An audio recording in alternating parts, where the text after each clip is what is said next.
Good morning.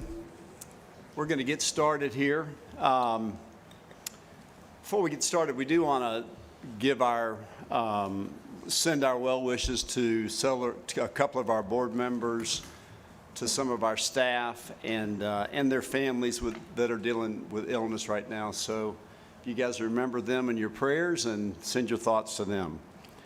My name's Jay Trumbull. I'm the vice chairman of Triumph Gulf Coast, and I'll be the chair today, so I'm looking for help from my fellow board members. But thank you all for being here. Susan, has the meeting been properly advertised? Yes, sir. Oh, I do want to remind everybody to, when you want to speak, turn your mic on and turn it off when you're not. Before we get started, I'm going to ask Collier to recognize a few people that are here. Thank you, Mr. Chair. I appreciate everybody being in Pensacola today. This is kind of weather we have every day up here, Panhandle. I know we're going to hear from our mayor, D.C. Reeves, but he's in front row here.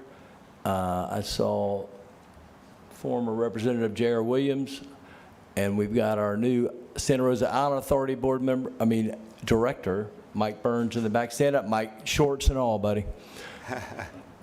Work on the beach. Did I miss anybody that's here from the county? If not, I appreciate everybody coming today. Thank you, Mr. Chairman. Thank you, Collier. Ms. Skelton, will you call the roll? Yes, sir. Chair Bear, Mr. Core, There. Mr. Henderson, Here. Mr. Humphreys, Here. Mr. Merrill, Mr. Trumbull, Here. Mrs. Wise. Quorum present. Okay, if we have a quorum, I'd like to call the meeting to order. Our next order of business is to approve the minutes from the August 22nd board meeting. So moved as submitted. Mr. Chair, Yes, ma'am. I did want to make, there's one Scrivener's error change that we need to make. We had listed Mr. Merrill as the vice chair, and we needed to be listing you as the vice chair instead of him. I wish we will that was- correct that if, upon the approval of the motion. That's fine. So we've got a motion with that change. I amend my motion to adopt the minutes with correction. Is there a second? Second. Okay. Any objection? Motion passes. We are excited about having Mayor Reeves with us today, and would ask him to come up and talk to us. All right, thank you, Vice Chair Trumbull and board members. Certainly a big welcome to Pensacola and Escambia County. I am biased, it's my favorite of the 8, but I hope you understand. But thank you for what you do to build up this region. And we've already seen, both in Pensacola, in our county, and of course, all the work you guys are doing to help catalyze amazing things here in our region. And we certainly can't overstate the value of what you guys do and how transformational it is. So thank you and certainly want to formally welcome you here. And while I have you, I wanted to give you an update on a couple different things, and certainly if you have any questions that you'd like to pose on a few of these projects, feel free. Obviously, a big thank you goes for a transformational project with American Magic. I know it gets lots of headlines, and for good reason, and we're very, very excited about really planting our flag in the city of Pensacola as the sailing capital of the United States of America with your help. Not only would this project create 170 new high-wage jobs in the innovation and advanced manufacturing sectors, but has already brought international attention to Pensacola as that new sailing capital of the U.S. It has opened the door to associated industries locating here and has created opportunity for a workforce program unlike any other that you will hear about more today, that WAVE program with the University of West Florida that we, of course, greatly support at the city and at the Port of Pensacola. Repairs are currently underway at Warehouse 10. That will be the future home of American Magic, and design is nearing completion. We worked across time zones and oceans with training schedules as the team has been competing in Barcelona to construct a world-class facility. So we think we'll get even more efficient with our time now that the team can have some additional bandwidth to make everything happen. And we're very, very excited for the years to come with that project. Secondly, I want to give an update overall on workforce and some of the efforts that we're making in the workforce development area in the city. And of course, to support your investments here and in the region, we've tried to take a lead in some of these workforce development aspects, and I'll touch on a couple of those. First, I'm grateful for two important appointments at the state level and national level. I've been named to the CareerSource Florida board as the mayor designee. And so I've been there I believe a little less than a year now. And I've been able to learn a lot through that process and certainly bring a lot of that information back to Pensacola and at the ready to help any project that Triumph is working on and make it successful. And secondly, I was just named chair for the Jobs and Workforce Committee of all the mayors in the United States at U.S. Conference of Mayors. So I will have my first meeting for that in the near future. So that committee takes the lead for all the cities in the United States for us to suggest potential policy changes in Washington, D.C. that can greatly affect us. So to the board members and to everyone in our region, any way that we can be helpful at the federal level. I'm certainly looking forward for those opportunities. Again, we mentioned the support of the UWF WAVE program at the Port of Pensacola, and we're also in some exploratory conversations with Pensacola State as it pertains to American Magic and the port. And then also ST Engineering, excuse me. We've been meeting regularly in the last couple of months to really ensure the holistic community effort, both on the side of the region and on the side of ST, is rowing in the same direction as it pertains to workforce. We've been supporting the A&P Mechanics School. Thank you for your support at the Pensacola Airport with a 50-year lease. And I think especially vital for us at the city is that take place on airport property. We're finalizing that with PSC now, and that having those students learning right next to these hangars and next to this transformational project, I know will only make the school that much more valuable. We are starting the process of convening an aviation task force for our community to help aid the efforts of not only ST, but all of the Air Force, aviation around the region, whether it be Leonardo Helicopter or others as they start to come in. We thought it was important and a vital time right now for us to really make sure, again, that we've got clarity and alignment as a region, as a county, as a city, about how we can help these efforts. And we're looking to bolster aviation programs both at the high school level and middle school level. There's more to come on that, but my intent right now is to ask the Children's Trust and the school district to start integrating some of these aviation programs in our middle schools with some of the Escambia Children's Trust dollars that have been discussed publicly. And last thing, and I'll pass off, we've got Bill Hafner here from ST Engineering, is we've asked for some additional clarity with some of those regular meetings in a few different ways.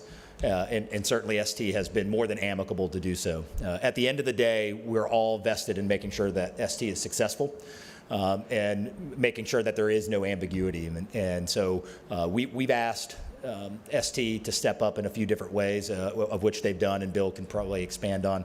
One is making sure that wages stay competitive, and not just for what a Triumph grant may call for or a state grant may call for, and what that metric is. But at the end of the day, we want Pensacolians hired in these jobs. And so we are committed mutually to making sure that we continue to look at that. We're looking at opportunities to make sure that Pensacolians get hired. We're going to have a third party look at some ways that see how ST is doing their hiring, and making sure that if there's something the community can do to help bolster those efforts, that we are doing that. And there's going to be some additional reporting mechanisms that we've asked for to make sure, again, that we can go out and really manage up some of the great things, hitting job counts, making sure wages are competitive. We want to be able to manage those things up, and I'm sure you guys would too, as we continue to see successes with the project. So Anyway, really, really excited for a lot of the things that we have going in workforce. And I'll close out with a couple other things, but I wanted to give Bill Hafner from ST an opportunity to come speak to you. Bill? Thank you, Mayor. And thank you to the Triumph Board for the opportunity to address these issues today. Just a few points. Actually, the Mayor covered most everything pretty well. He does a good job. But I'd like to report to you that right now we have a great book of business here in Pensacola. It's strong with long-term agreements with our principal customers for future work. Currently, we're servicing United Parcel Service and United Airlines here at the facility in hangars 1 and 2, and they include the Boeing 757 and the Airbus A300 product lines. The hangars 1 and 2 are at near capacity. That's based on a single shift operation, and as we grow and continue to add workforce, obviously we'll bring additional shifts on. Our job growth is tracking close to schedule. We have over 400 employees at the site right now, and we're still hiring. So on the topic of workforce and workforce development, we have partnered with Pensacola State College, as the Mayor mentioned. We have an MOU with them, and we worked via a joint consultancy and the staff, of course, at Pensacola State and the FAA to achieve certification of a Part 147 A&P program. We've licensed a portion of Hangar 1 at no cost to Pensacola State College so we could facilitate the startup as soon as possible for the training center. And we have invested the necessary facility modifications, the monies to do that, to permit the school to begin. The first class is estimated to be beginning in January of the coming year.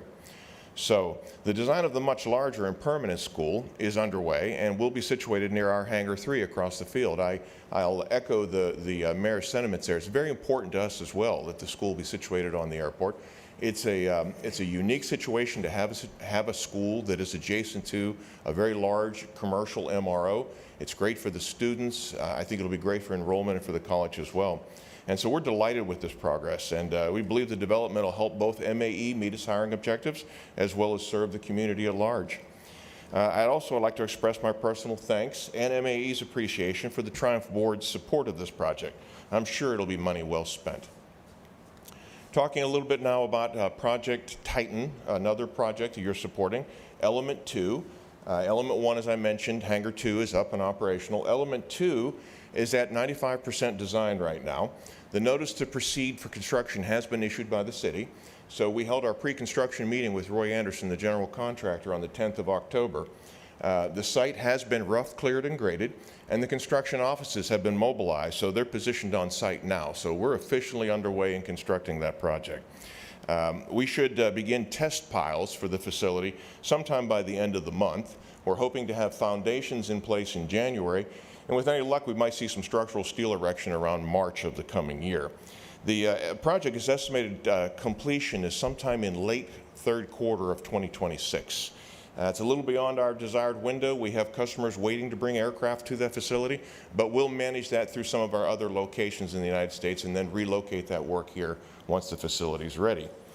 The Hangar 4, the fourth hangar in the project, third in Project Titan, fourth at the campus, is in the design criteria package development phase. So the designers have put the DCP out. We as tenants have reviewed it and we've made our comments. We've suggested some things and we're waiting on the designer's response right now. Without a doubt, there are some budget challenges as we complete the project, and Hangar 4 has been somewhat downsized from the original design. Once we've completed, the city will be going to market for bidding on that project. So that, in a very, very quick thumbnail summary, is where we are right now. Obviously, I'm open to any questions you may have. Gentlemen? Thank you. Any questions, comments? Thank you very much. A lot of great things happening, for sure. Thank you. Mayor? Appreciate it. Mayor? All right, thank you, Bill. And just finally, for your information, obviously we know how much thought goes into economic development, the projects that you guys are helping fund and support, but there's a city obligation outside of the projects themselves, and it's really about building vibrancy and building a community where people want to live. And so having a project, having a business is one thing, and having a place where people want to go is another. And so we're working on just a couple other things of interest. One, we've been very creative and opportunistic as it pertains to housing. We know that housing is a crisis across the country. As I say, there's 0 mayors have solved the issue of housing right now, as we just met a few weeks ago in the Northeast, and that's actually the #1 initiative for all of the U.S. mayors this year. It's again focused on policy and anything that we can, initiatives that we can continue to support to solve this housing crisis.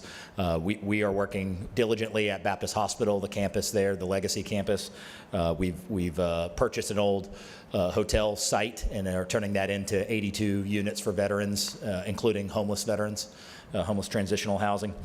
And we worked with our Home Builders Association on an infill project, hopefully the first of many, where we donated 3 scattered site properties.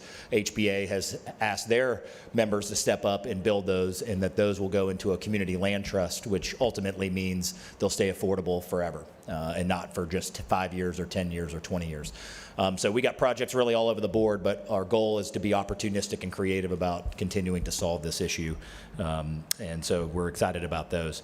We're working on streetscapes, whether it be along Brancas for the West Gate, coming over from the military base to Palafox Street. We have a $5 million project about to get underway there, our iconic downtown street, and the hashtag project, which is really the north, south, and east, west of our downtown. So that's multi-millions of dollars a project to beautify, make safer, make easier to use for pedestrians and bicyclists, and all those projects are at full steam right now. And lastly, we've even taken the additional step. Erica Grand-Cagnolo, our Economic Development Director, is here today, but we've actually integrated our CRA under our Economic Development Office, understanding that that CRA is community redevelopment and making sure that we have eyes on the big picture as we take on projects within our CRA. So that's a step we've just taken in the last few months, and we're really pleased with how that is going. So again, thank you guys so much for being here. Thank you for what you do, and I'll be available for any questions or follow-up. Thank you.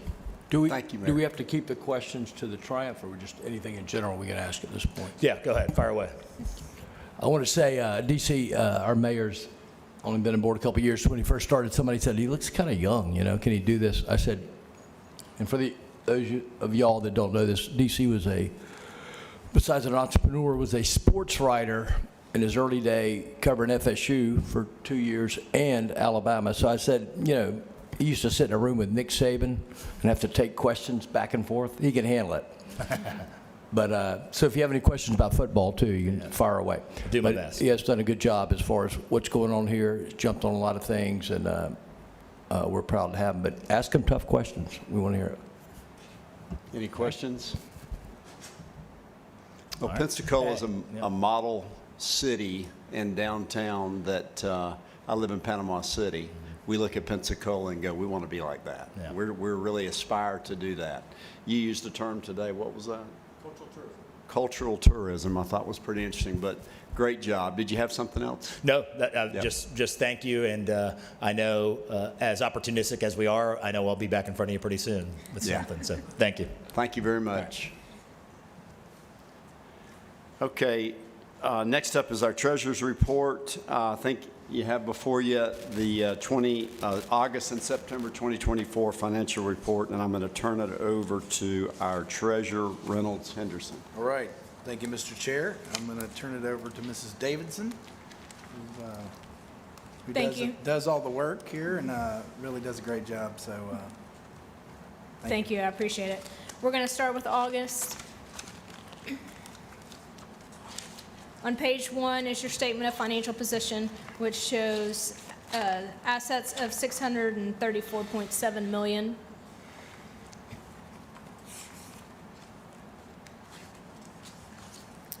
Page 4 is your statement of activity for the month of August of 2024. There you'll see interest earned in the month of August was about $2.9 million. Disbursements were $825,000, and administrative cost was about $88,000.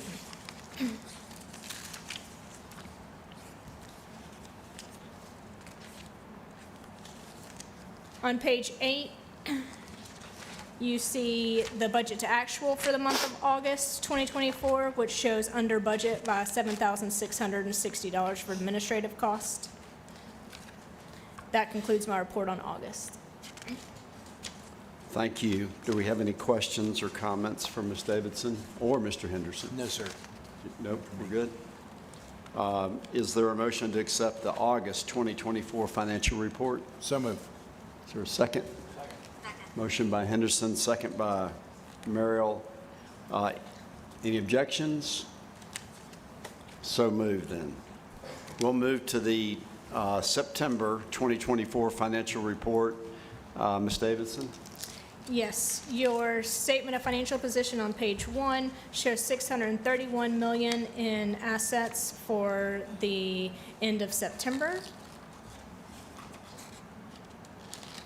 Page 4, your month ended September 30th of 2024 shows funds distributed in September were $5.9 million and interest earned was $2.7 million.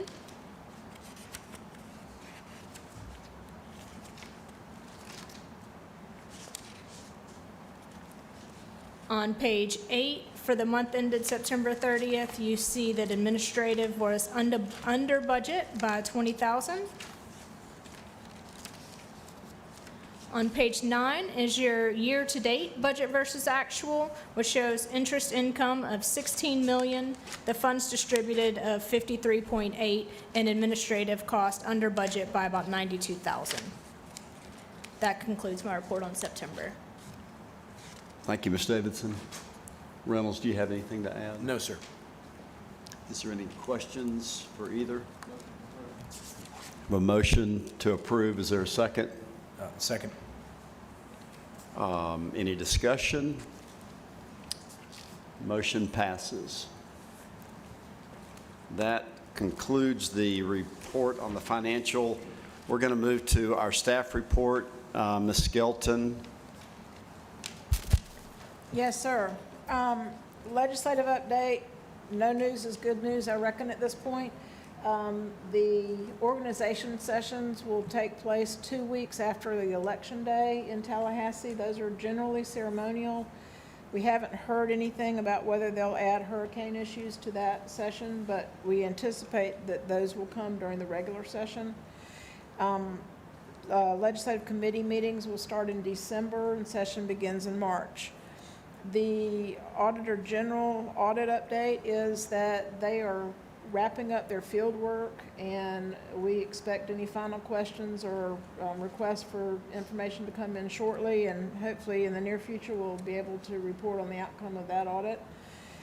And if y'all will recall, at our last meeting, we talked about the compliance staffing costs and the needs and wanting to bring that compliance function in-house on staff. And so what I'm going to request today is for you all to approve moving ahead with the hiring of one grant compliance specialist and authorization to hire a second one as needed. We wouldn't hire the second one until we capped out the first one, but we're looking at a position for compliance specialists not to exceed $30 an hour and not to exceed 100 hours per month.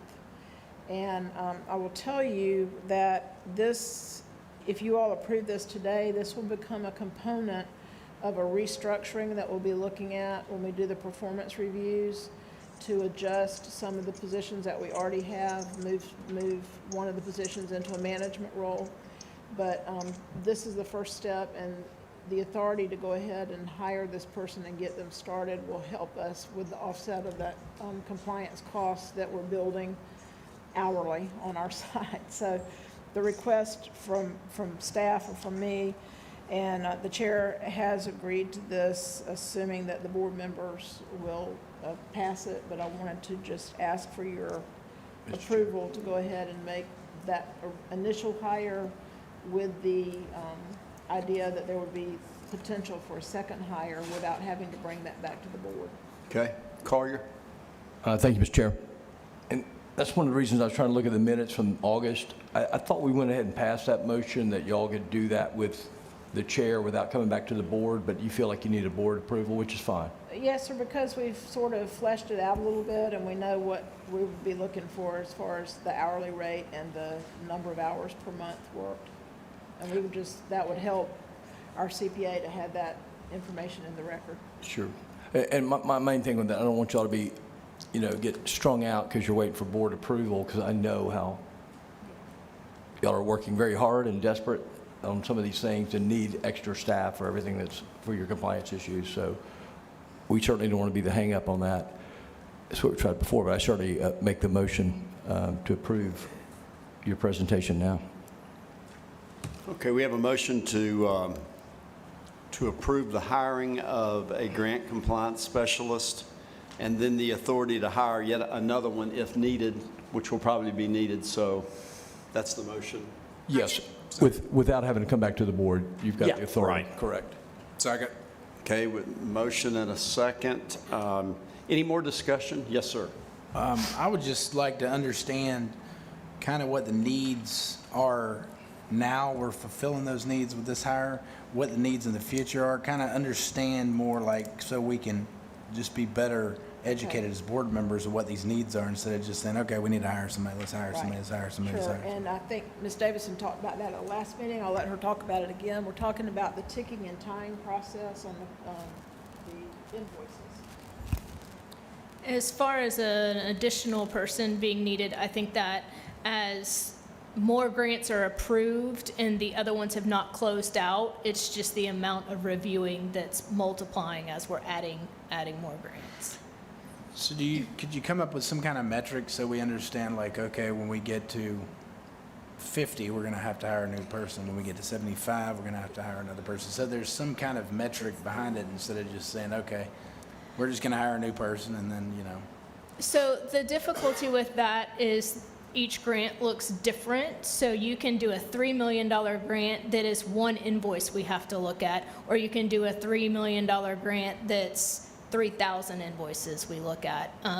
You have the different types of grants, whether it's construction, those are usually less heavy on invoices. The education ones are more heavy on invoices. It really fluctuates, not so much on specifically what dollar amount the grant is, more what type of grants there are. Okay, so is there some kind of average thing you can kind of come up, just so, I think if staff says we need it, I'm totally in favor of it. I'm just trying to say, to understand as a board member, it would be nice to understand what's behind a new hire. Because at some point, you'll get the money will be expended, then you're doing compliance, and you're rotating the opposite way. It'll probably be a while for that to happen, but it will happen.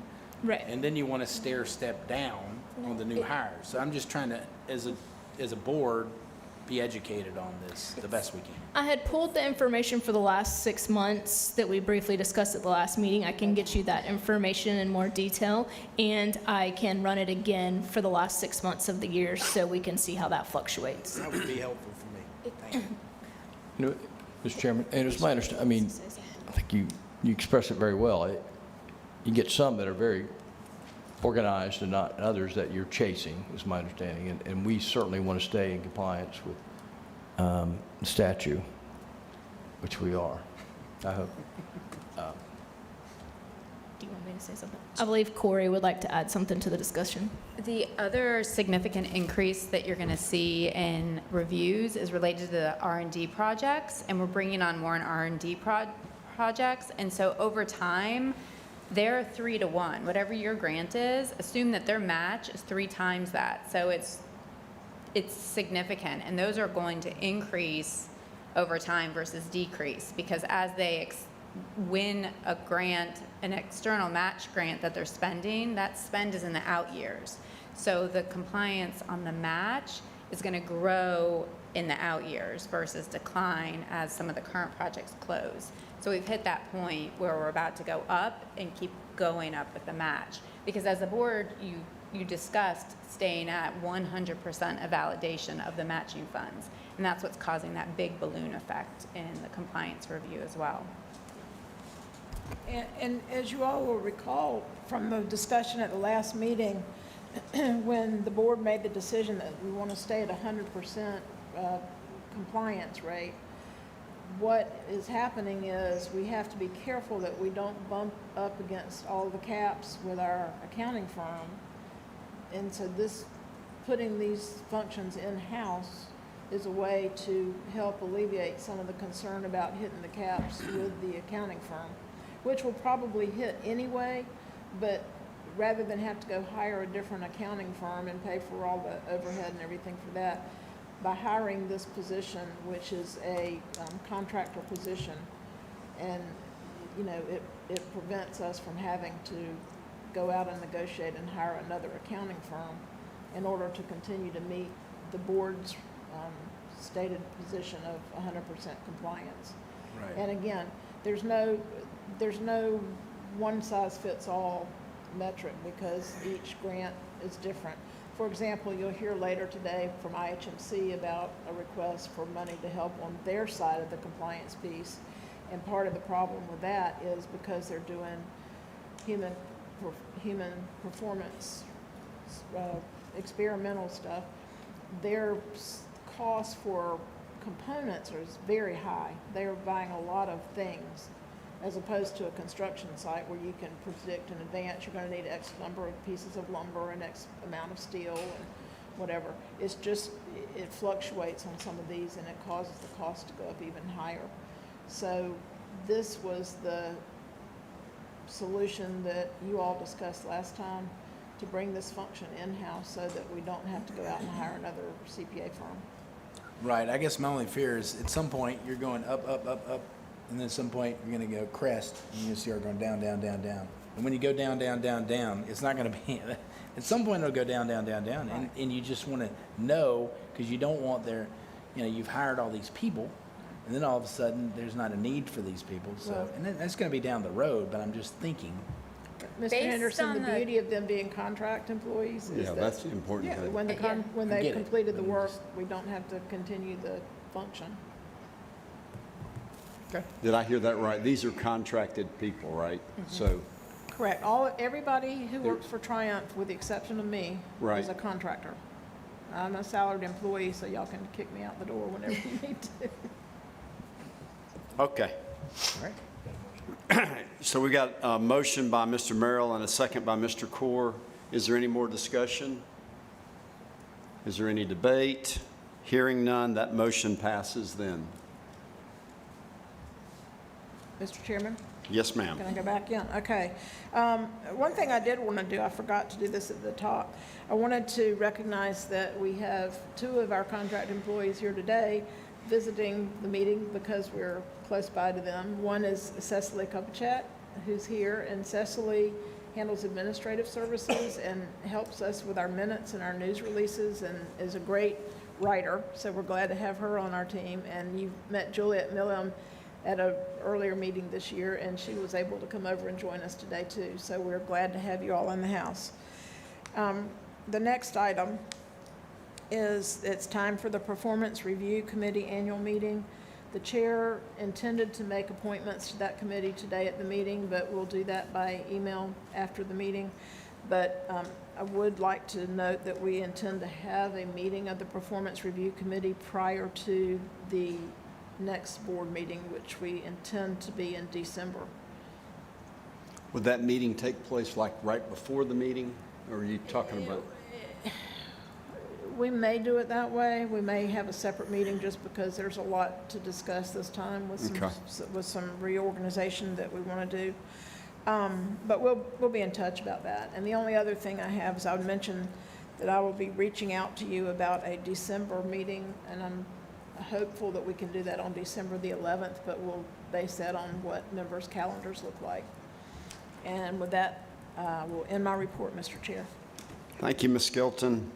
Up next, we have our legal report. Scott Remington will take it over from here. Thank you, Mr. Chairman. Busy agenda today for the legal report. We have 2 grant award agreements for your consideration, 6 amendments, and 1 term sheet that we are going to propose go directly to a grant award agreement. The first matter before the board is grant award agreement for proposal number 332 Escambia County Public Schools, J.M. Tate High School. It's a request for a grant up to $617,227. It is for the creation or in support of an automotive service academy at the school that will deliver at least 225 net new, industry-recognized ASE Automotive Service Excellence credentials, and the total amount of the project is $1,052,000. And all other, it provides for a proportionate clawback in the event they're unable to create the certificates. And the cost per certificate in this grant award agreement is $2,743. Staff recommends approval of the grant award agreement that is consistent in all other respects with the previously approved term sheet. Thank you, Mr. Remington. I think we have do we have Steve Harrell with the Workforce Director here to talk?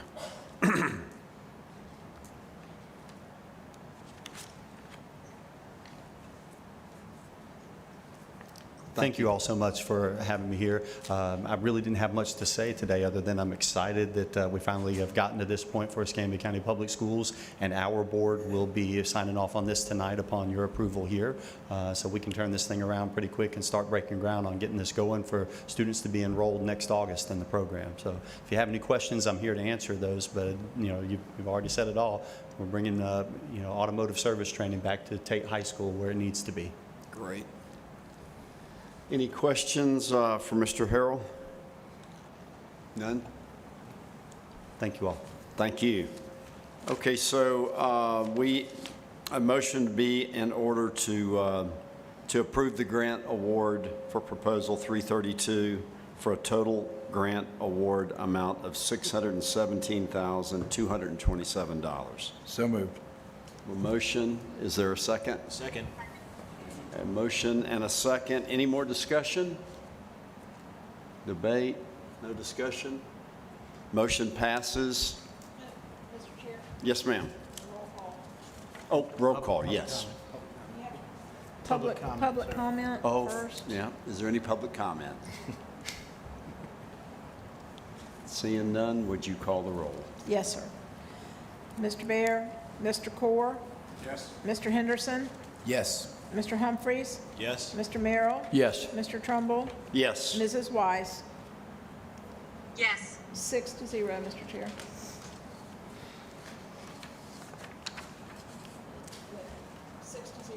Okay. Mr. Remington? Based on the passage of the first one, we'll move to the second one. The next matter for the board to consider is proposed grant award agreement number 333, the Franklin County Board of County Commissioners First Response Communication System. This is for Phase 1 of the project, up to $750,000, which is proposed as a grant to hire a consultant to help them advise on the purchase of a new first responder communication system that will be utilized by Franklin County EMS, Fire, Sheriff, Road Department, School District, Hospital, Carabel Police Department, and the City of Apalachicola Police Department. The grant award agreement is consistent in all regards with the term sheet, and staff recommends approval of the grant award agreement. Thank you, Mr. Remington. Do we have Erin Griffith here? She's going to come and talk to us about the project. Hey there. Our county is very appreciative, and we look forward to actually installing the new first responder communication system. Our board did vote at our last meeting to actually fully accept the grant award agreement in the term sheet. We do anticipate having this project completed sometime in next fiscal year. So we're excited to start, and thank you all so much. Thank you for being here. Any questions? Yes, sir, Mr. Core. Can you tell us the scope of work for this consultant? Yes, sir. This consultant, we feel that they will actually design and implement the system for us. We don't have the technical knowledge, necessary to actually develop a system of this size, but it will be something very similar to Wakulla County's system, where it will include construction of radio communication towers, actually determining where to place the towers, also what type of radios for all of the departments. and actually assisting in the training of the first responders and law enforcement to use the radio system. Any other questions? Okay, thank you very much. Thank you. Okay, is there a motion to approve Proposal 333 for $750,000? So moved. Second? Second. Yeah, Who made the motion? Henderson. Okay, thank you. I'll start. Okay, is anybody in the public that wishes to discuss this? Is there any other discussion of the board? If not, Ms. Skelton, could you call the roll? Mr. Bear? Mr. Core? Yes. Mr. Henderson? Yes. Mr. Humphries? Mr. Merrill? Yes. Mr. Trumbull? Yes. Mrs. Wise? Yes. 6-0, Mr. Chair. Mr. Remington? Thank you. Based on the adoption of 333, we'll next move to the proposed second amendment to Grant Award Agreement 157, another Franklin County School District Grant Award Agreement. This one's for the Environmental Center and Technical Training. No additional funds are requested. The school district is requesting an extension in their deadline of 1 year to December 31st, 2025 for completion of the project. We are also updating the audit language from the original 2019 grant award agreement to reflect the current Auditor General language that's preferred in Triumph grant award agreements. Staff recommends adoption of the second amendment to grant award agreement 157. Thank you, Mr. Remington. We have David Hughes here to discuss the project. Best way for me, do you have any questions about the project? We're finally getting to this construction phase after 2019, so. Any questions? I think you're good. Thank Awesome. you. Thank you, thank you. Okay, do we have a motion to approve Proposal 157? So moved. Second. So Mariel made the motion. Henderson second. Okay, is anybody from the public that would like to talk about this? Seeing none, Mrs. Skelton, would you call the roll? Yes, sir. Mr. Bear? Mr. Core? Yes. Mr. Henderson? Yes. Mr. Humphries? Yes. Mr. Merrill? Yes. Mr. Trumbull? Yes. Mrs. Wise? Yes. 6-0. Okay. Scott? Thank you, Mr. Chair. Based on the adoption of 157, we'll now move to the proposed Fourth Amendment to Grant Award Agreement 187, Northwest Florida State College Walton Works Training Center for Excellence. No additional funds are requested. There is a change in a deadline that is updated, and we are updating the audit language to reflect the current Triumph audit and Auditor General requirements. Based on the staff recommendation to adopt the Fourth Amendment to the Grant Award Agreement 187, we submit that to the board for their consideration. Thank you. We have Dr. Kevin Brown, the Associate Vice President for Government Relations here.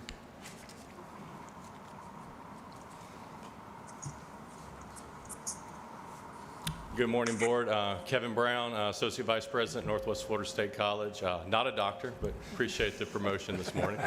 I'm here to pitch it for our CFO today on this amendment. If there are any questions, I can certainly try to answer them for you, but did want to say that we at the college appreciate the support of the board on this project through the years, and we look forward to bringing it in for completion next year.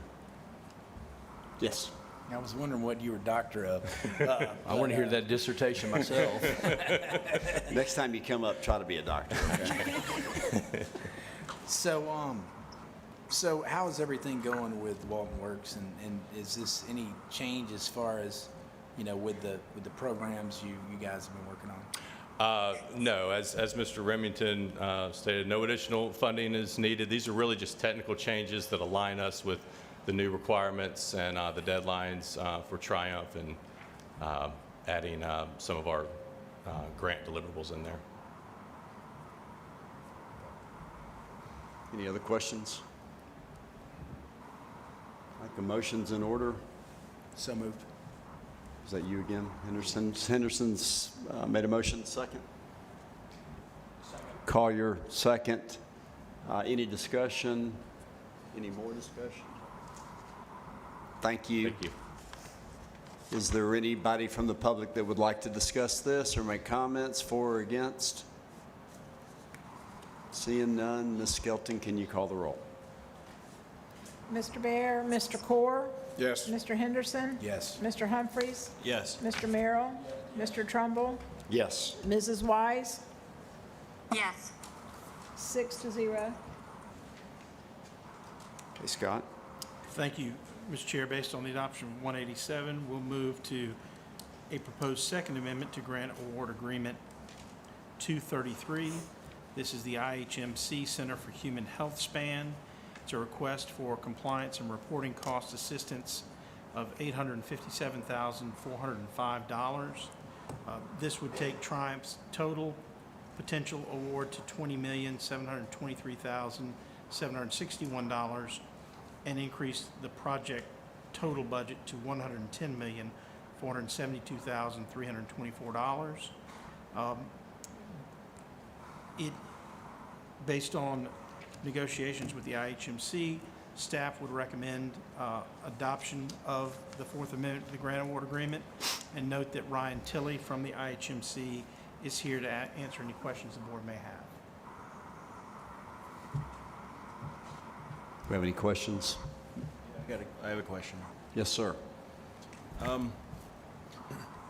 So I just want to understand a little bit of what sort of compliance do you have to do that would require $857,000 of additional staffing? Sure. Or So information? again, the $857,000 is over 10 years, and the compliance requirements, as staff has pointed out, include documentation of every penny that comes in from Triumph, as well as every match dollar that comes in. So you're looking at compliance of thousands and thousands of pages of documentation for over $110 million, which all of those come in multiple ways. So you're looking at Amex payments, ACH transfers, checks, et cetera.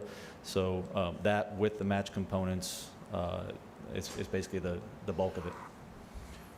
So, we just we had this discussion earlier about bringing on staff and things like that. We allocated 100 hours a month at $30 an hour. How did you come up with your figures of $857,000?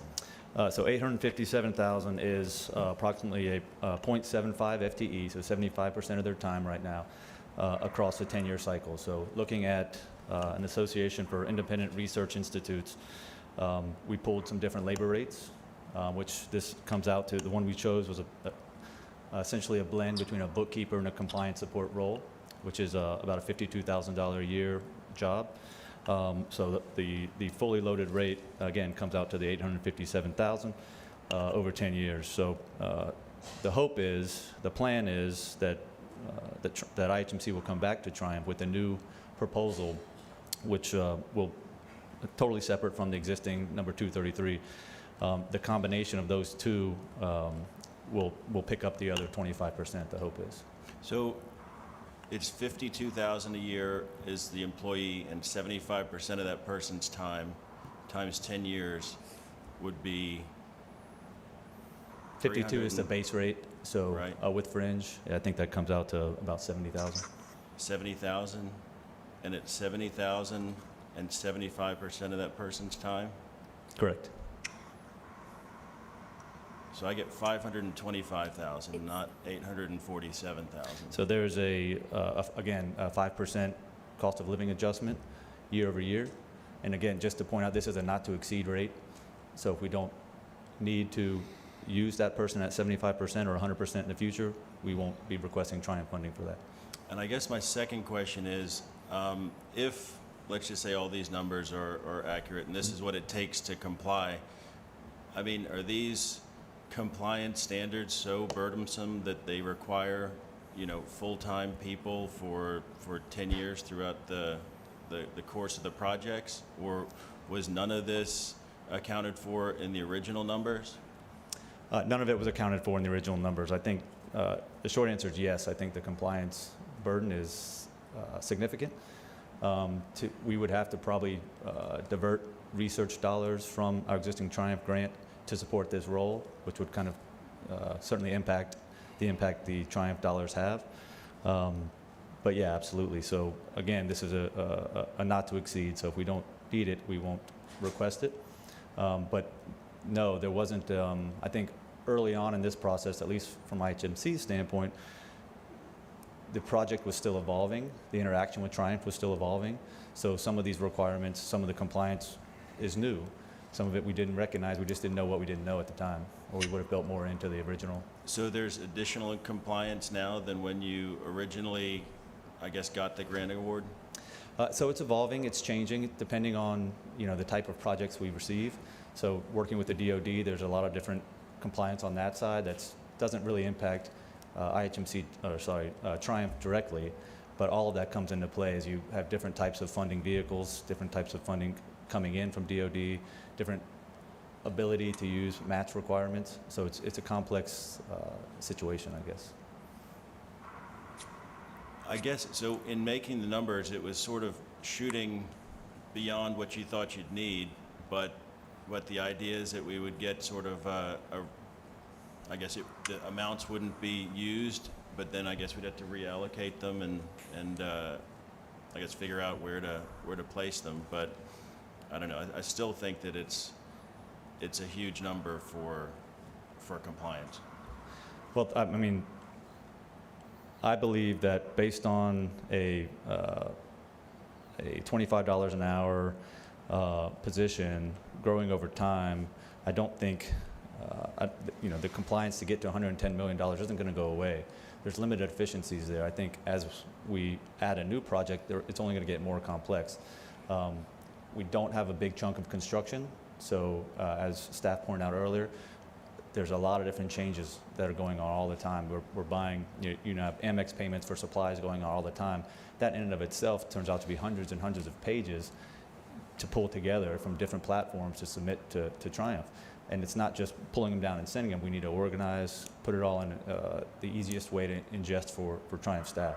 So it's a big lift. But it wasn't anticipated prior to this amendment? Not at this level. Okay. Yes, Mr. We've got other big, large grants, and I would just be concerned that we're opening up the floodgates for everybody to start asking for this. If that's what the board wants to do, I think, that's just kind of a direction change is kind of my view of it. So. Wait, Leslie can't hear you on the phone. Yeah, would you? Yeah. Sorry. What I was saying was, I'm afraid we're setting a precedent and kind of open up the floodgates for others to ask for the same things. And if that's the way the board wants to go, then so be it. But it is a big ask, and kind of getting a little away from the true programming, bricks and mortar type stuff we've wanted to kind of push. So I would caution set the precedent. Thank you, Mr. Henderson. Yes, Brian. So you have to do this similar compliance work for your match providers as well?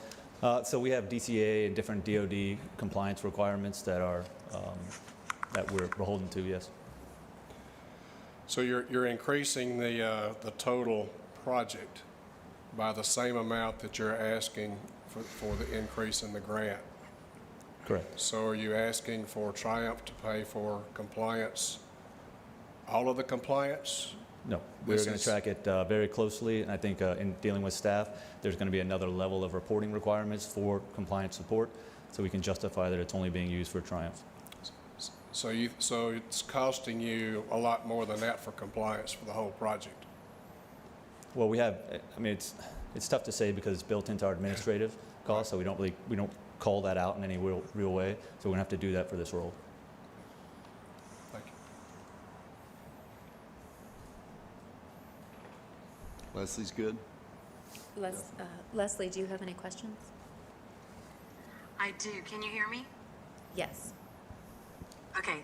I was just going to say that it just feels like that they're asking for a lot of money for whenever they already have someone providing the compliance on other grants. And so it seems like it's a big ask, considering that they're already expected to do compliance on this one and other grants. That would be my 2 cents on that. Thank you, Leslie. Yes, sir. So feedback to that, I mean, our DoD compliance is, I would say, far less rigorous than this. We have, contracts and agreements that we abide by when we sign those, requiring us to live under the federal acquisition regulations and different spot audits. So we keep, tight tracking of all those things, but that is a much, I would say, a lower bar to meet than what is required by Triumph. Okay. Staff want to add anything to this discussion? Good. Any other discussion? Yes. I just wanted to mention on the opening the floodgates, you'll see most of these costs embedded in projects, more recent projects and moving forward, so it matches their outcomes. So there's additional outcomes. Some of the older projects that you're seeing requests for are not in that same situation. So now they're the costs are being embedded, so the outcomes are being required to go along with these costs. And Mr. Chairman, that's. Yes, sir. You're throwing it back to staff is kind of where I was going on that too. I mean, the staff has looked at this request and y'all think it's legitimate based on. At your last board meeting, you, as a board, requested to maintain 100% review of all matching funds, and so their Triumph dollars and their match is over $100 million. And so I will leave that to you to decide if you think that's an appropriate request to review that amount of invoices and proof of payments and pull all the documents. Yeah, Mr. Chair? Yes, ma'am. We can't dictate, I mean, we can say yes or no, the board can say yes or no, but the concern that I have is that I want to make sure that we're comparing apples to apples. And FSU came in with their number was somewhere in the neighborhood of $700,000 for a $100 million project. So, I don't know how you compare those numbers, but this is the number that the applicant is asking for. Yep. Mr. Chairman? Yes. I make a motion for approval. Okay, we've got a motion for approval by Mr. Merrill. Is there a second? I'll second. Okay, second by Mr. Core. Any more discussions? I would just say the one thing that's bothers me is why didn't we do this in the beginning? And that's the comment that I've got. Thank you, sir. Is there anybody in the public that would wish to discuss this or come up and talk in favor or not? Okay, seeing none. Is there any more discussion on the board? I just have a question for Corey. We're talking about the FSU project and things like that and how it's embedded in there. Is this something that was a surprise, or how come this wasn't embedded in the original ask? Right. I'd say in this, let's call y'all the third iteration of the board. But in the second iteration of the board is where we started to recognize the compliance costs for the grantees and Triumph were more significant than anybody recognized, or the time commitment was more significant than anybody knew at the beginning, because we needed grantees to spend the dollars, submit the request for funds, so we could see what the process would look like. And so in that second iteration of the board, we recognized that Triumph had hit a cap of how many compliance personnel and contractors they could hire. You didn't have the interest to work with at that time. And so that board discussed embedding these compliance costs into the grants themselves with the grantees. And so but some of these grants had already been approved. And so now those are grants that already had been approved are recognizing that their costs are ballooning as well, and so now they're coming back and asking for additional grants. That's the timeline. Do you know if this fall into that category? I believe this grant was awarded kind of right around the time of the discussions, or maybe right before it. I'd have to go back and look at the dates. Yes, sir. Mr. Henderson? There was an amendment done not too long ago, and it wasn't embedded into that amendment. And that kind of would fall into, why are we having this discussion now? Seems like, again, at the very beginning, you might not account for anything, but it seems we had an amendment like several months ago. So it wasn't like the amendment was done 2 or 3 years ago. So That amendment was a Scrivener's error that we felt was large enough that needed to come before you. So that was a Triumph request. there was an amendment where we gave more money. I can't remember what that was. Oh, Mr. you're Chairman, right. I see what you're saying, that one. Skiff. I don't want to speak for IHMC, but I think they were hoping that the board would go with a less rigorous compliance rate. And I think this ask came after the board decided that you were going to stick with 100%. Okay. Okay, great. Any other discussion? Yes, Dr. Harper? Thank you, Mr. Chairman. I think it's important to remember that over the past several years, we've had discussions about the difficulties that our applicants were having in meeting Triumph compliance requests, because we're looking for documentation on every dollar, not just of Triumph Award, but we have that same standard then for the match dollars. So as Mr. Tilley says, we've got $110 million to be expended over a period of time.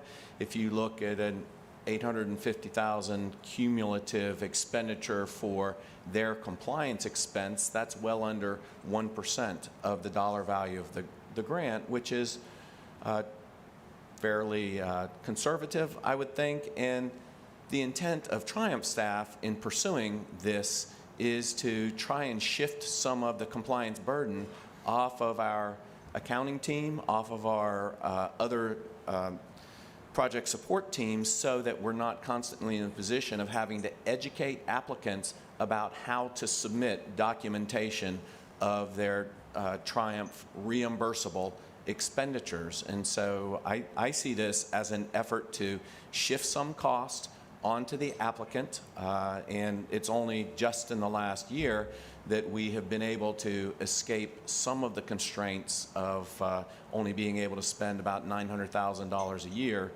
to administer what will turn out to be a $1.5 billion plus match on top of that expenditure of funds. So that was some of the thinking that motivated us to encourage applicants, including IHMC, to ensure that they fully accounted for the cost of submitting appropriate documentation to Triumph so that the reimbursement process can be streamlined. And that's now standard procedure for us, is to ask our applicants, are you accounting for your compliance costs? And IHMC is somewhat unique because among our portfolio of projects, this is the one where the board has voted to build on success and in fact award successive dollar amounts for different activities to the same organization via amendment rather than via brand new application. I mean, we might look at Pensacola State College, which has 5 different applications, and that process has evolved over time. But IHMC is still working under the initial contract that they got from us several years ago, and this is an attempt to build in the compliance costs that all of our applicants have to incur on both their Triumph dollars and their match dollars. Thank you, Dr. Harper. Collier. And You're next. thank you, Mr. Chair. And I'm not certainly here trying to carry the water for IHMC, but that's kind of, I think, Brian, your question was spot on, is, well, we're only a part of it. Why aren't the other people 100 million? But it's because they are complying with them, but the extra compliance for that money that has to be complied, has to be accounted for back to us. As Corey was saying, everything's got to be accounted for. So they're having to do extra compliance for that extra match for Triumph. And we agreed that's what we wanted. And so I get it. It's a lot, but I get it. Thank you. Thank you. Mr. Humphries? I guess I'd be curious to find out what is the amount that wasn't previously budgeted for compliance, and what is our portion as the Triumph amount? So maybe if we're, being charged the whole thing again, or was there something budgeted originally, and then what is our, I guess our portion? In this grant, there was not compliance embedded originally. Was any compliance added ever? No, Is this the only one that no compliance is? no. So what percentage of our grants that we award would not have compliance? Oh, they're starting to get to the end of, so, we've amended a lot of them. I would have to go back and look. We're creating a system where we can track, we will have a system where we're tracking it. Each grant will track it individually since the cost is ballooning to the organization. In the future, we'll be able to have more detail for you on the actual costs and within each organization. We're putting that process together now. So is it embedded into every grant now to have compliance? Not all of them. We encourage it, but But not. why wouldn't we embed it if that's something that Not all grantees are requesting it because it does increase their outcomes because we're embedding it. So they're having to have an outcome to match it. The majority of them have it, but not all of them. But so I don't know how much IHMC is expended already, but a certain amount of that compliance has already been done, too. It's not like they're going from scratch at 1%, and 1% has to be spent. I just think this is too much money. I think it's too much money. And I would be comfortable with an ask that was less. I'm not comfortable with this ask. So. Yes, sir. Mr. Core? You just triggered a thought. So according to their budget, most of this money was supposed to already be spent through 2024. Does anybody know where we are on funding this project so far? We can pull that up. 1 second.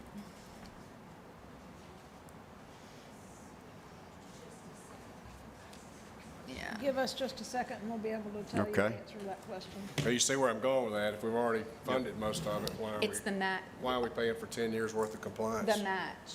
The majority of the match has not not been expended, so you're Okay. going to still be looking at a significant portion of that, but we can tell you the actual amounts in 1 second.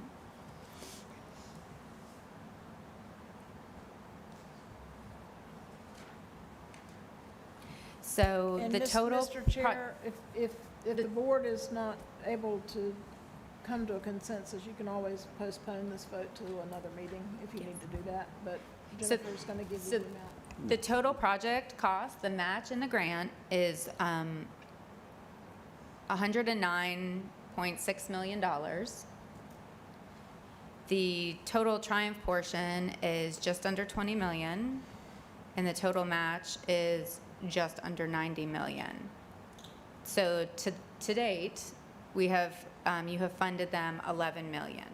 So of the 109 million total, you have funded them 11 million. So over the next set of those years is what they're requesting the administrative costs for. So half the money has already been funded.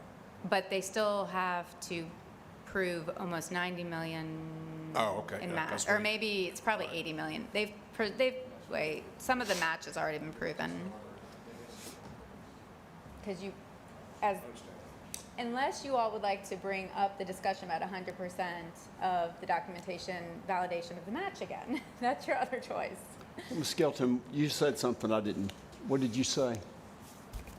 If the board is not comfortable with this presentation today, if you feel like there's more information needed, the vote could be postponed to another meeting, or you can go ahead with the vote today. Make a motion to table, or what? You can make a motion to temporarily postpone the item. I'm fine to motion to table and try to figure it out, but I mean, if that's the consensus, if y'all want to vote, we can vote. I'm not gonna- Well, Again, Mr. Chairman. Yes, sir. Motion on the table, so I guess you got. So we've got the motion on the table. Yeah, again, and Corey explained it better than I did, but we've given them half of our grant, but they have to comply with this other 90 million coming in, comply with what we're asking, because we went to 100% compliance, which is, I addressed that last meeting. It seems cumbersome, but the board felt comfortable doing that. Very comfortable, just to protect ourselves, which I agreed with 100%, and that's where we ended up. Yes, Ms. Skelton. Jennifer has it. Jennifer. I have the number. So to date, as of the last time we funded them, we've reviewed 33.2 million of the 110 million. I apologize, I did not have the match number. So that was, of which half was, or 10 million of that, 11 million was ours, and 20 so far had come in from these matches. Right.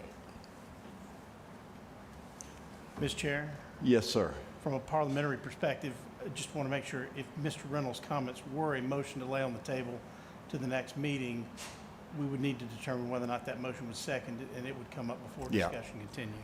I was going to get to that. So we do have a motion from Mr. Reynolds to table this until we get more information and possibly move it to the next meeting. Is But that right? you have a motion on the table already for, to approve. You have a the motion and a amendment. second, so, Okay. so the table, does the Okay. table, okay. We're tabling the motion. Okay. Is there a second? A second. Okay, so there's a motion by Mr. Henderson, second by Mr. Humphreys. Any more discussion about that? Just, Scott, what'd you say legal on that? We go with the table motion first? Also, If that motion's made and seconded, you take that up before you continue discussion on the main motion. Leslie has a question. Yes, So Leslie. I just wanted to clarify, what additional information are you wanting for the reason why we're tabling it? It's a good question. What specifically are we looking for? That's a good question. I mean, one thing would just be clarification of this. Another thing would be to let the group come back with a lesser number that we may be more comfortable with. But, I mean, we can't tell them to do that, so I'm just saying, like, that's my opinion, why you would take it. And just for clarification, we have made a motion to table the previous motion. Is that where we're at? That's the motion before. Okay. And I will, if you call the roll on that motion, then we would, if that motion passes, it would be tabled. If the motion does not pass, you would go with the motion Understood. that's currently We'll on. vote for that one. Okay. Any more discussion? I guess just to answer Ms. Weiss, my thought for tabling it is also if we have, I don't know, 10, 20% of the grant awards that are in a similar situation before we get a whole bunch of sort of round two asks, I just want to understand exactly who agreed to what and were they not previously knowledgeable to this new requirement, or was this always been the requirement and now it's just sort of an opportunity to ask for additional funds? Thank you. Okay. If there's no more discussion, I think we call the roll. Okay, this will be, a yes vote would be to table the item. A no vote would be to go forward with the item. And in that regard, Mr. Baer, Mr. Core, Yes. Mr. Henderson, Yes. Mr. Humphreys, Yes. Mr. Merrill, Well, I'm going to say no, but I think it's going to pass. And, you know, for full transparency, obviously, if the board wants more information, we should have it. Mr. Trumbull, Yes. Mrs. Wise. Yes. Mr. Chair, the vote is 5-1 to table the item. So what will be the procedure here now? This will go to the next meeting? Okay. Yes, and if board members have specific concerns or questions they want to direct to staff, you can do that through me or through Ms. Henderson or through Ms. Davidson.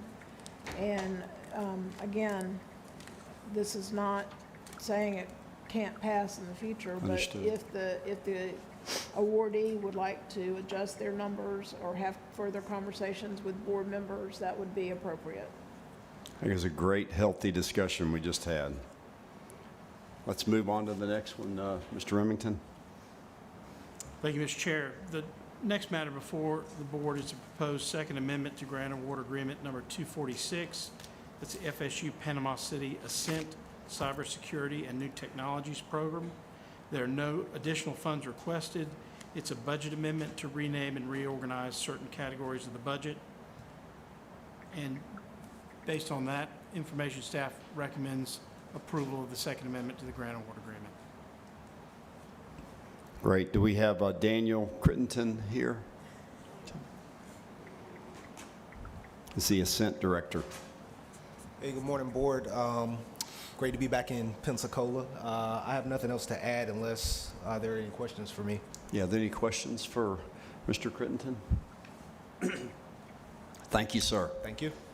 Motion be in order to approve the proposal number 246, no additional funds. So moved. Got a motion by Mr. Henderson. Yes, sir. Second. Second? Second? Third. Okay, second by Ms. Weiss and a motion by Henderson. Any more discussion? Is anybody from the public that wishes to talk about this? Seeing none, motion passes. Mr. Chair, roll call. Oh, excuse me, roll call. Thank Okay. you. Mr. Bear, Mr. Core? Yes. Mr. Henderson? Yes. Mr. Humphreys? Yes. Mr. Merrill? Yes. Mr. Trumbull? Yes. Mrs. Wise? Yes. 6-0. Mr. Remington? Thank you. Based on the passage of agreement number 246, the next matter before the board is a proposed First Amendment to grant award agreement 293, University of West Florida Nursing and Respiratory Therapy. No additional funds are being requested. The amendment merely renames and reorganizes budget categories, provides a date extension due to year-end agreement execution, and updates the audit language requirement to the most recent audit language. Staff recommends adoption of the First Amendment to the grant award agreement number 293. Great, thank you. Do we have Dr. David Bellar? Did I say that right? He's the Dean of College of Health. Thank you for being here. Thank you for the invitation to be with you today. I also want to thank the Triumph staff for helping us work on this amendment to try and improve our categories so that the communication around our invoicing and other activities around this grant is more streamlined, and also working with us on the extension due to the year-end approval of the grant. I'm excited about this project. I think our community is excited about this project, and happy to answer any questions that the board has for me at this time. Any questions? Seeing none, motion be in order to approve the proposed amendment 293. Do we have a motion? So moved. Second? Anybody? Second. Any more discussion? Anyone from the public wish to talk? Thank you for being here. Ms. Skelton, will you call the roll? Yes, sir. Mr. Bear, Mr. Core? Mr. Henderson? Yes. Mr. Humphreys? Yes. Mr. Merrill? Yes. Mr. Trumbull? Yes. Mrs. Wise? Yes. 6-0. And Mr. Chair, on the next amendment, Mrs. Henderson will give the explanation. Okay. I do have one question. It's just down twice. Was that just a typo? On my agenda, I have it twice. 299, 299. Well, I think one's a term sheet and one's a grant award. They're trying to do it. Okay, got it. Thank you. Okay, who is, Corey, you're doing this? No, Scott. Scott first. Okay, go ahead, Scott. Did we adopt it? Call the roll. The vote was 6-0 on the last, on 293. Thank you, Mr. Chair. Based on the adoption of 293, The next matter before the board is a proposed First Amendment to Grant Award Agreement number 297, Pride Enterprises Construction Trades Training Program. No additional funds are being requested. The amendment reduces Triumph funds and match funds due to a delayed execution date and updates the audit requirement language to the most current Triumph audit requirement language. I believe the representative of Pride Enterprises was unable to be here due to the effects of Hurricane Milton, and so Ms. Henderson can speak to the amendment. Okay. Who is going to speak to it? Ms. Henderson. Okay, go ahead. If you have any questions, again, our representative with Pride was impacted by Hurricane Milton, and so he is not here today. This just reduces the grant and match based on the timing of when the Triumph grant was executed. We just needed to shift the project scope a little bit, but the outcomes are all still on track. Okay, is there a motion to approve Proposal 297? So moved. A motion by Henderson, is there a second?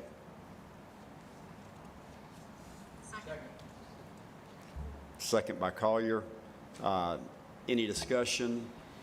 Is there anyone from the public that wishes to discuss this? And we'll go right to the roll call.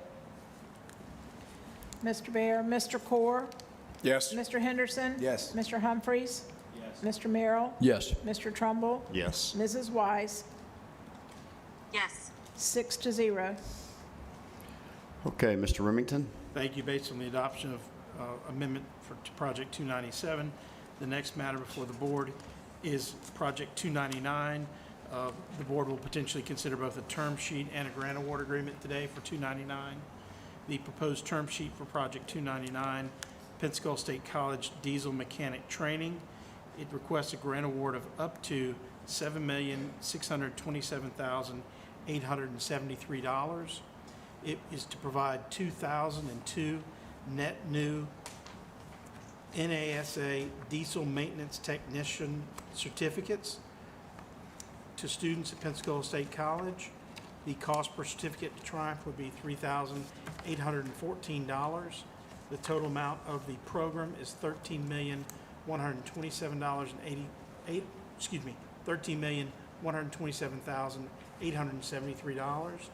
There are standard Triumph clawback awards or requirements based on a proportion of the certificates that may not be delivered. Any other specific questions about the term sheet of the project, I'd direct to the applicant or Dr. Harper. Or Mr. Fuller, maybe Mr. Fuller's project. Okay, we have Dr. Meadows here to talk to us.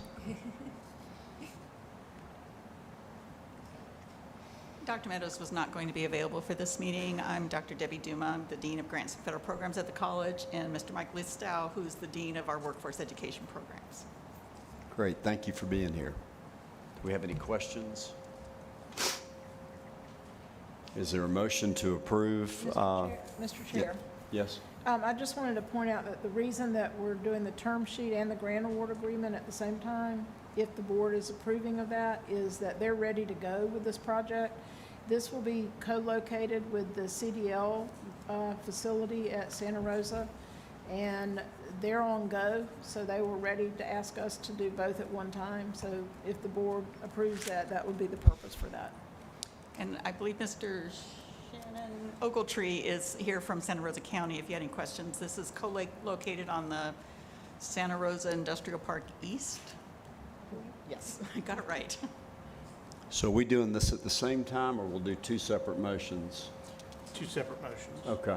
Approval of the term sheet, then we'll take up the grant award agreement. All right. Okay, is there a motion to approve the term sheet for 299? So moved. Got a motion and a second. Any more discussion? Anyone from the public wishing to discuss this? Ms. Skelton, call the roll. Yes, sir. Who was the second? Mr. Core. Core. Thank you. Okay, roll call. Mr. Bear, Mr. Core? Yes. Mr. Henderson? Yes. Mr. Humphries? Yes. Mr. Merrill? Yes. Mr. Trumbull? Yes. Mrs. Wise? Yes. 6-0. Right, thank, Mr. Merrill was the second. Go ahead, Scott. Thank you, Mr. Chair. The next matter before the board is approval of the proposed grant award agreement for Project 299, project for which you just approved a term sheet, and that is the diesel maintenance training program at Pensacola State College. The grant award agreement is consistent in all respects with the term sheet that you just approved. Motion for approval. Motion, is there a second? Second. Okay, any discussion?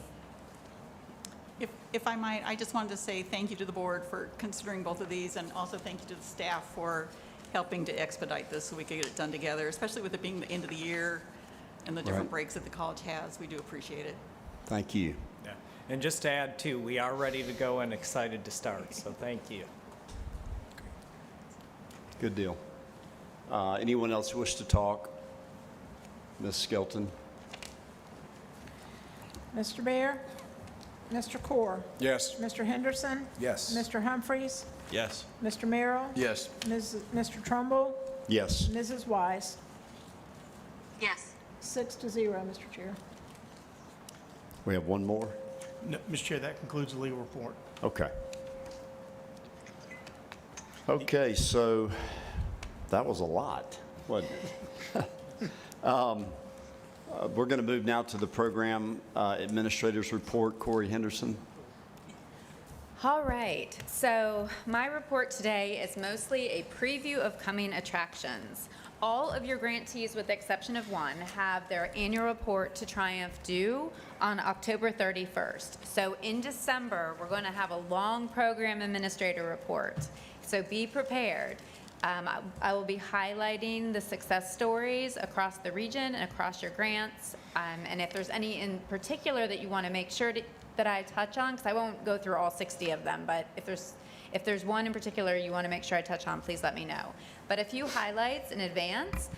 We've been working hard with our grantees, education grantees, validating all of the certs that they've attained.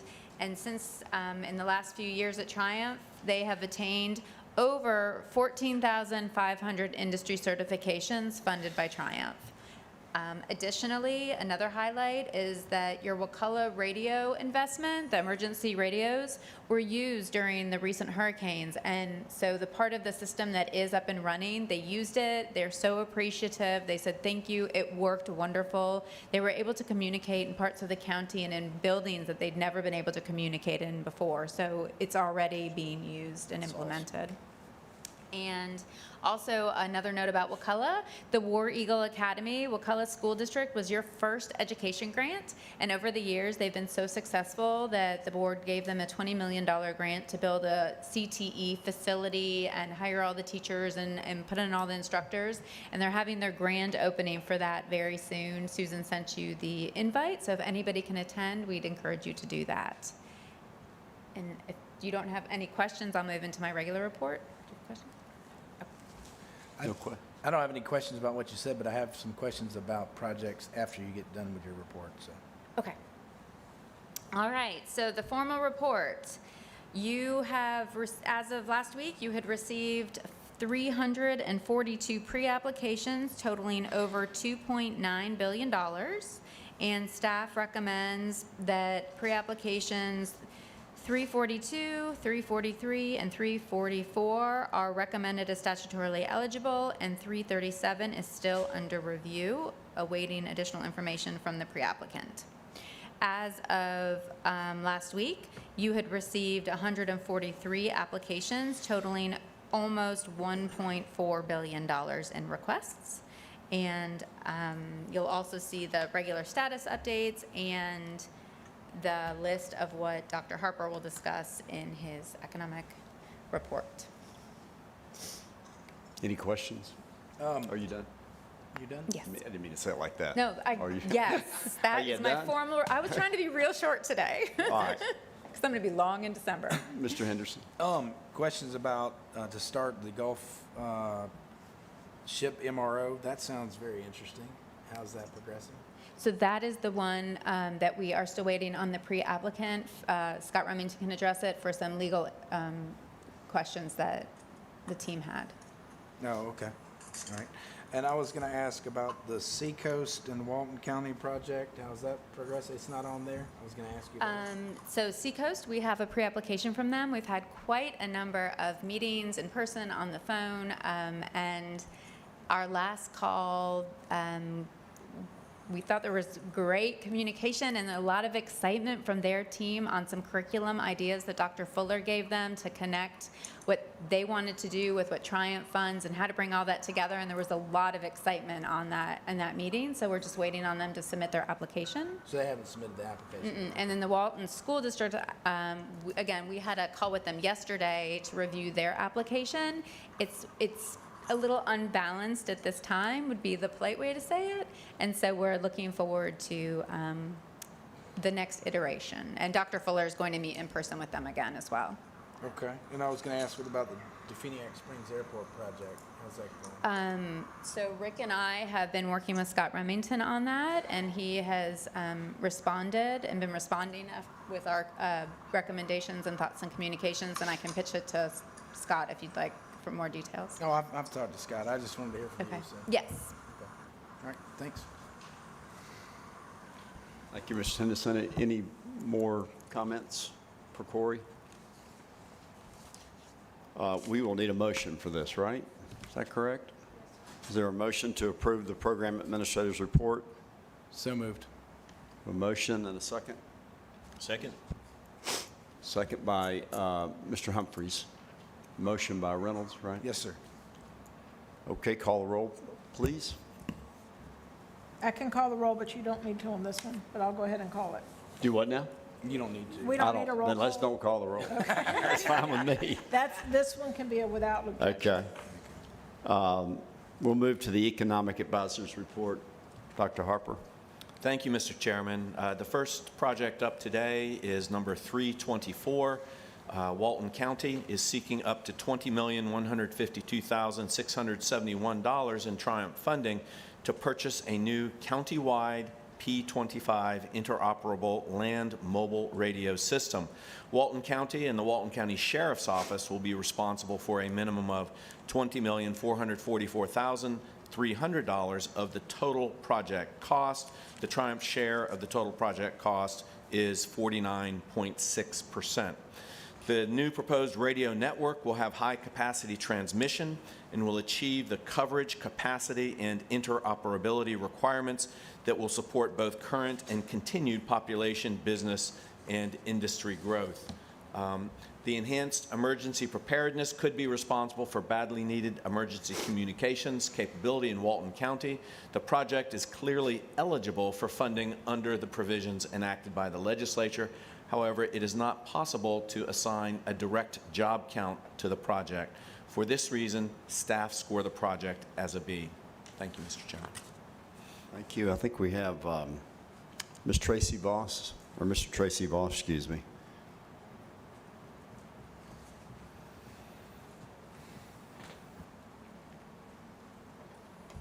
Thank you, Mr. Chairman, board members and staff. We really appreciate the opportunity to come up here and talk to you about this important project. We believe it's going to be transformational in Walton County. As you know, Walton County is growing. It has doubled in population since 2020, and some estimates put it at doubling again by the year 2040.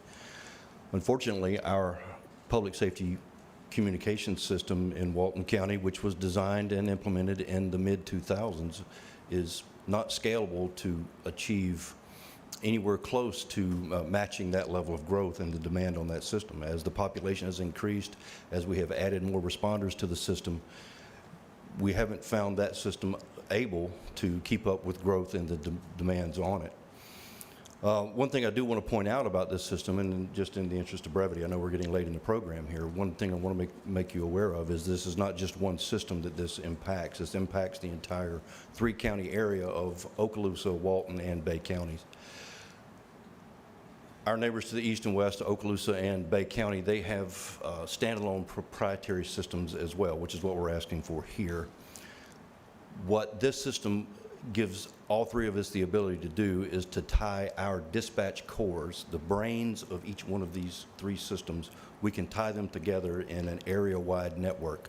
So it gives us functionality, interoperability across the entire three-county region. So, for example, if we did have a disaster that took one of those systems down, the people on that system, say if it happened to Bay County, God forbid, or any of the other three counties, the people on that system would not lose functionality. Even if the entire system fell, they wouldn't lose functionality because the cores would be tied. They would just operate on the other two systems. So that gives great amount of resilience that we don't enjoy now in the region. So this is truly a transformational project for the region, and we really appreciate your support for this. If the public's confidence in its general safety is an economic driver, if it's the foundation of economic growth and diversification of industry, then their confidence in the public safety and this system is really the cornerstone of that foundation. So we appreciate any support that you're willing to give us here for this. And with that, I'll answer any questions. Thank you, Mr. Voss. Yes, sir. Humphreys. So it seems like we've been doing a lot of these sort of communication type of grants lately. What is the reason that you wouldn't get with Bay County or someone that already has a operational one and sort of, you know, put your forces together and just kind of piggyback off of another counties? That's a good question, and thank you for that. We are doing that, actually. As a matter of fact, we have reached out to Okaloosa and Bay County, and we are co-locating equipment on their towers. So Bay County has a tower on the west side of the county. Okaloosa has a tower on the east side of their county that we will actually co-locate our equipment on. So, and they will look into the county, look into Walton County as well as into Bay and Okaloosa counties, and we can actually tie ourselves together in that way. So in terms of partnership with our neighboring counties, we're doing that already. Okay. And then also I saw where your consultant's half the price of Franklin County's consultant, so good job finding a discounted consultant. Yeah, we're very proud of our consultants as well. They've done a phenomenal job. Without them, we certainly didn't have the bandwidth or the expertise to do this on our own. Any other questions? Mr. Chair? Yes, ma'am. I would just ask, I want to clarify for the board, you will also be including accessibility to state law enforcement? Yeah, actually, this system, because of the enlarged footprint or the infrastructure footprint, 6 versus 21 towers, which we will ultimately end up with, gives the state of Florida and DMS lots of opportunities to expand their SLRS network onto our system as well. So they can increase productivity and capacity inside Walton County and the neighboring counties as well as a consequence of this project. That would include Highway Patrol and Marine Patrol? Highway Patrol, Marine Patrol, FWC, FDLE, any state agency that's on the state law enforcement radio network would benefit from the expansion of this program. And you were saying any of the 3 systems that go down via hurricane or something like that, the other 2 systems would run without? Yeah, they pick up because the dispatch cores, the master brain inside of each system is connected to the other 2. Got it. Then if one system fails, then everybody on that system fails over to one of the other 2 systems or a combination of the 2 existing systems. And for that matter, what we understand from consultants is that if 2 systems fail, one system can still run the entire region. So long as one stays alive, then all 3 communities will continue to be able to respond to a disaster or high utilization or whatever the issue is without any interruptions. Great. Well, thank you very much. Mr. Chair? Oh, wait. I Yes. did have one quick comment. I had an opportunity to speak with Sheriff Atkinson about this project, and he indicated that while the school district is not included in this ask, that the county is going to take care of coverage of the school districts. Yes. There are a couple ways, or well, there are a couple things. One is we've strategically, well, indulge me with a little bit of technical understanding here. What we are achieving with this system is service area reliability of 95% and a decibel loss of 30 decibels, which means that in-building coverage in Walton County, whether it's a school or a Walmart or any other big building, we're going to have 95% capability of picking up a radio at any time of day or night, regardless of utilization, load, pick that radio up, and somebody will answer it on the other end. So because this system is so robust and it is so capable and has such a high radio frequency rate, inside schools is covered now, whereas before, or currently, it is not, but it will be. Another thing we'll have the option to do is to add essentially amplifiers, or called bidirectional amplifiers. At some point, if we find that on testing, for example, if we find on testing of the system that we need more communication inside schools, we'll have the opportunity to do that as well.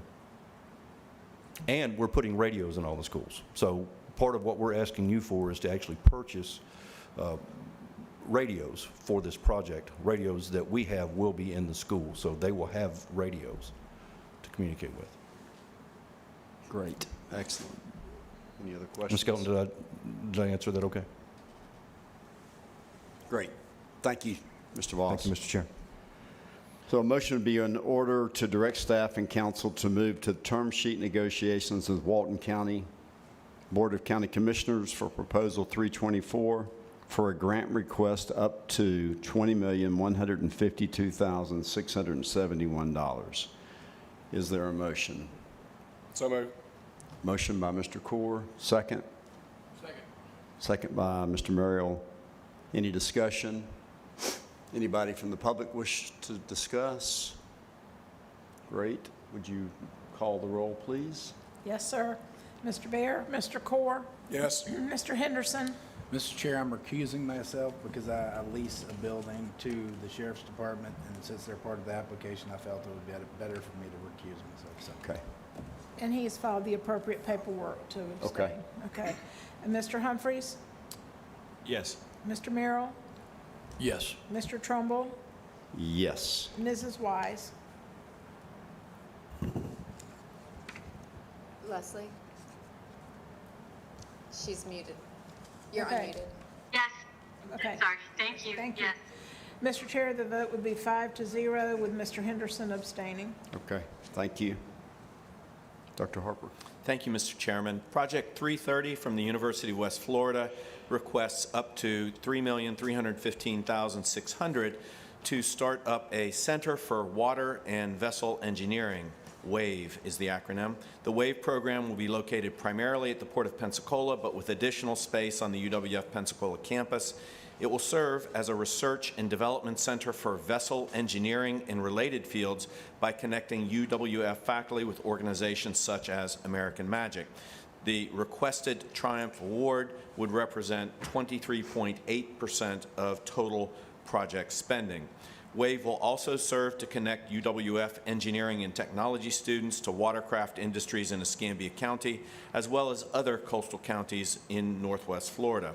UWF has an existing project-based mechanical engineering curriculum that enables UWF students to learn practical skills. The proposed effort with American Magic will provide a new focus area, that is R&D for watercraft and vessel manufacturing. UWF will commit to spend more than $9,946,800 in expenditures above and beyond the Triumph funding. That meets our 3-to-1 R&D project requirement. This money will support the WAVE functions across a 10-year performance period. State and national funding is expected to be obtained by agencies such as the Office of Naval Research, Air Force Research Lab, National Science Foundation, and other external funding sources that will expand and diversify R&D expenditures in the Triumph counties. The view of Triumph staff is that Project 330 is potentially transformational for this economic sector in the Triumph region. We calculate that the total project funding is expected to be $12.8 of increased personal income in constant dollars per dollar of Triumph expenditure. For these reasons, staff rate the project as an A. Thank you, Mr. Chair. Thank you, Dr. Harper. We have the Chair of the Department of Mechanical Engineering, Dr. Michael Reynolds, here to speak. Thank you, Triumph Board. The arrival of American Magic represents just a great opportunity for collaboration with UWF, particularly in our engineering, but doesn't have to be exclusively engineering, for research and development, for seeking grant funding. As you know, American Magic is the leading edge of sailing in this country, and partnering with them gives us a tremendous advantage for seeking external funding, because everyone knows that what they're doing is unique, transformational, and at the scientifically innovative. We are very excited to also assist American Magic. They tell us that they need help with things like computational fluid dynamics, control systems, material evaluation as well. We know that their success often relies on technical innovation and technical consulting, and that's what we want to do. But then we want to go beyond that. We know that Pensacola is becoming a hub for innovation in the watercraft area. There's a lot of companies looking at Pensacola as a place to start, and having a center and having a point at the Port of Pensacola near American Magic it can create a lot of collaboration, a lot of support, a lot of technical support, and that's oftentimes what prospective companies are looking for. And finally, we want to involve our students in this. We want to seek certifications that matter for not only the watercraft industry, but we're seeking a certification in composites, which can be applied even in the aerospace and automotive industries as well. And so we know our students can have a leg up in seeking jobs, not only in watercraft, but all over Northwest Florida. And so really, those are the main things of the project, is to partner with the Magic, to get our students with them as well, and to get faculty doing research alongside really is a global leader in watercraft. So I'm happy to answer any questions regarding it. Any questions? Yes. Motion for approval. The motion by Second. Merrill, second by Reynolds. Any more discussion? Anyone else from the public wish to speak? Thank you, Mr. Reynolds, very much. There's no more discussion. We will call for the roll. Mr. Bear, Mr. Core, Yes. Mr. Henderson? Yes. Mr. Humphreys? Yes. Mr. Merrill? Yes. Mr. Trumbull? Yes. Mrs. Wise? Yes. 6-0.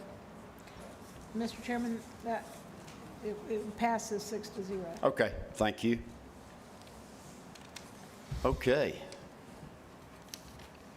We are completed our portion of this meeting, and our next up is any public comment that anyone from the audience might want to have with us, or if anybody would like to speak, please come up and talk. If not, that's great. You know. Okay, seeing none, we'll move to the next, and that would be closing remarks. And I'll start with Ms. Weiss. If she has any closing remarks. Well, I do have a quick closing remark. I wanted to say that you did a fantastic job running this meeting. Thank you. I don't feel like it. And I also wanted to thank the board for supporting the Wakulla County emergency communications. We've proven that it was well needed, and we couldn't have done it without Triumph. I appreciate that. Thank you, Ms. Weiss. Mr. Core? Thank you. Yeah, we covered a lot of ground today. When I was asked to be on this board, I asked what kind of projects they did, and I don't think any of these things were on the list. It's very, very interesting stuff. Thank y'all for being here. Mr. Merrill? Thank you, Mr. Chairman. I was walking across the street with the chairman, and I said, it's kind of your audition, so don't screw this thing up. But I think you did pretty well. I want to jump in. I got back from Barcelona last night talking about American Magic, and you know, as you know, the American Magic team is out of the competition, down to the British and the New Zealand, the Defender. But I did go in over Labor Day as well. Got to see him still racing, but we got eliminated this time, coming back. But where we are on the, transformational is I hate using that word, but it is. I mean, everywhere you go, you see Pensacola because of where we are on the sail. It wasn't by design, but usually they have it plastered everywhere for miles up and down the beach everywhere. Not just our boat, but lots of boats. But since we're below the half point, they cut off the top, so we're there everywhere. Pensacola's there, and it's kind of neat to see in Spain because we have a lot of roots in Spain. And they're so excited about coming back. They're loading up 72 shipping containers and bringing them back to the port and getting ready to move on. And I know Erica's still here, has been very helpful, or leading the charge, I should say, in all the agreements that of the part we funded. There was some other funding that put us on the sale originally for their operations, but for this facility they're building here is what we funded a while back, and they can't wait to get back. There's a lot of interest now, just as was said earlier about just where's Pensacola, why are they there, then we want to be there, and that's what's happening. It's fantastic. I just can't say enough, and they love Pensacola just for a lot of reasons of what a great town we are.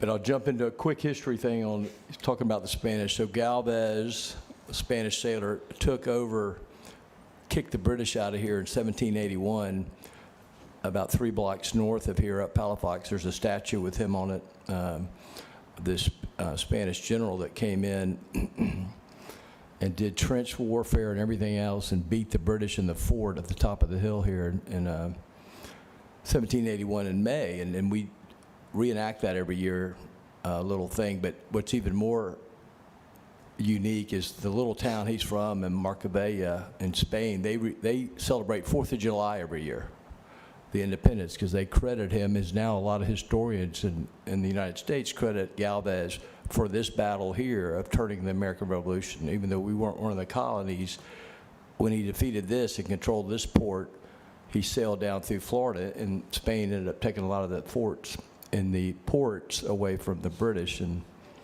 we'd all be speaking with a British accent. But and then fast forward 40 years in 1821, right out our door here as you leave to the right, that park, Plaza Ferdinand, is where Andrew Jackson took the flag from Spain in a friendly ceremony, and we became part of the United States. Florida did, and we were a territory for a few years, then we became a state in 1847.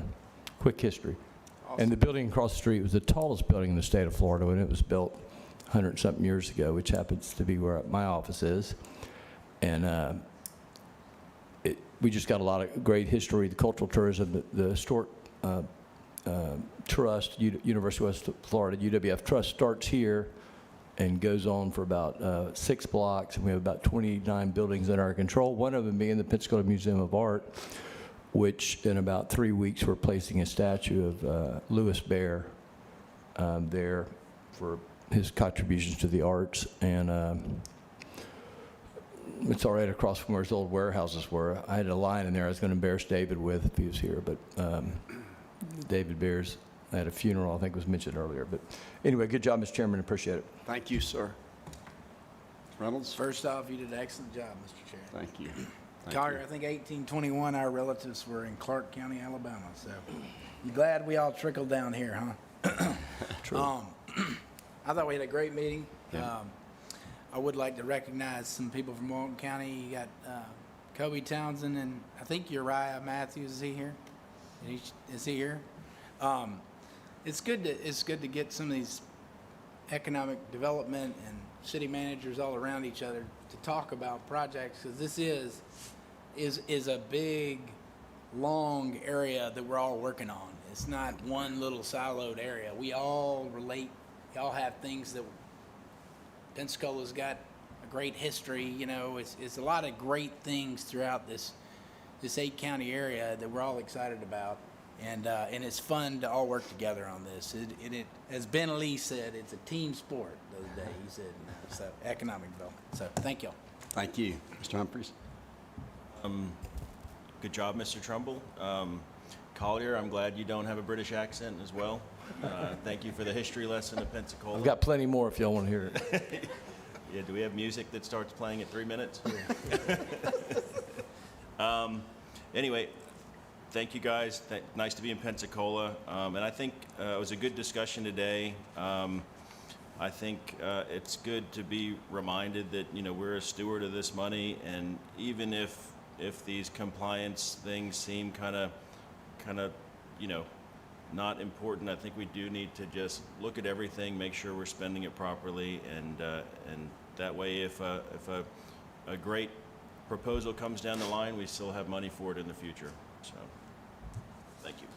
Thank you, David. I think it was really very healthy for us to have that discussion and to question things and make sure we're doing the right thing. So I absolutely agree with you. Thank you, Pensacola. This is a great downtown.